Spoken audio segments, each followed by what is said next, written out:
আসসালামু আলাইকুম প্রিয় পাঁচবিবি উপজেলাবাসী। আমি যে ভিডিওটি যে কারণে ভিডিওটি বানানোর জন্য আসলাম সেটি হচ্ছে আগামীকাল আমি দেখলাম সাবেকুন নাহার শিখা ফেসবুক পেজে পোস্ট করা হয়েছে। তিনি আগামী আসন্ন পাঁচবিবি উপজেলা পরিষদ নির্বাচনের চেয়ারম্যান প্রার্থী। তো দর্শক, কিছুদিন আগে তিনি 1 লক্ষ টাকা শিক্ষা বৃত্তি দিয়ে কোরআন তেলাওয়াত প্রতিযোগিতার আয়োজন করেছিলেন। এটা পাঁচবিবি উপজেলাতে প্রথম। আমার মনে হয় এটি মানে উত্তরবঙ্গের এই প্রথম 1 লক্ষ টাকা প্রতিযোগিতায় কোরআন তেলাওয়াত। কিছুদিন আগে তিনি কুরবানি ঈদে প্রায় 30-40টার মতন গরু জবাই করে তিনি মানুষকে বন্টন করেছে।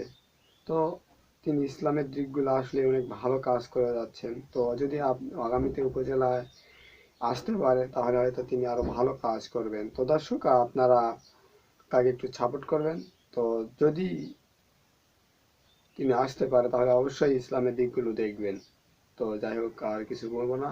তো আপনারা আমাদের পেজে পাশে থাকবেন, আমাদের ইউটিউব চ্যানেলে সাবস্ক্রাইব করবেন। তো দর্শক,